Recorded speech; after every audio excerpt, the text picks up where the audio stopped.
ભાવનગરની ઉમરાળા પોલીસે ચોરીનો ભેદ ઉકેલી કાઢ્યો છે। સમાચાર પ્રકાશમાં આવ્યા છે। ભાવનગરથી ઉમરાળા પોલીસે ચોરીનો ભેદ ઉકેલ્યો છે।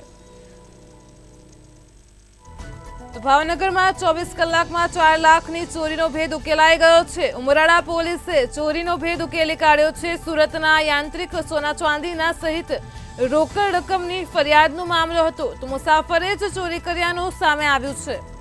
ઉમરાળા પોલીસે ચોરીનો ભેદ ઉકેલી કાઢ્યો છે। જ્યોત્સનાબેન વસાવા નામની ભરૂચની મહિલાએ ચોરી કરી હતી, જે વિગતો સામે આવી રહી છે। આ સમગ્ર ચોરીની ઘટનાને લઈને તેમાં મુસાફરે જ ચોરી કર્યાનું સામે આવ્યું છે।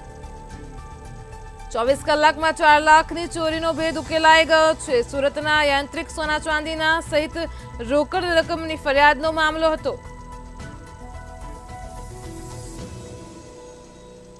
તો આ સમગ્ર મામલે પોલીસે મુદ્દામાલ કબજે કરી વધુ તપાસ હાથ ધરી છે। ખાનગી ટ્રાવેલ્સમાંથી મહિલાનું પર્સ ચોરી થયાની ફરિયાદ નોંધાઈ હતી, જેના આરોપીને મહિલાને ગણતરીની કલાકમાં ઉમરાળા પોલીસે ઝડપી પડ્યા હતા। સમગ્ર ઘટના શું? સદરો બનાવની વાત કરીએ તો સદરા ચોરીની બનાવમાં ફરિયાદી ગીતાબેન ભીંગરડિયા કે જેઓ સુરતથી ટીંબી ખાતે એક પ્રાઇવેટ ટ્રાવેલ સ્ટોરમાં બેસી અને આવવા માટે રવાના થયા હતા। તેઓ જ્યારે ઉમરાળા પહોંચ્યા ત્યારે એમનું એક પર્સ કે જેની અંદર રોકડ રૂપિયા તેમજ દાગીના મૂકેલા હતા, એ પર્સ છે એ ચોરી થઈ ગયાની તેમને જાણ થતાં તેઓએ તાત્કાલિક ઉમરાળા પોલીસ સ્ટેશનનો સંપર્ક કર્યો હતો।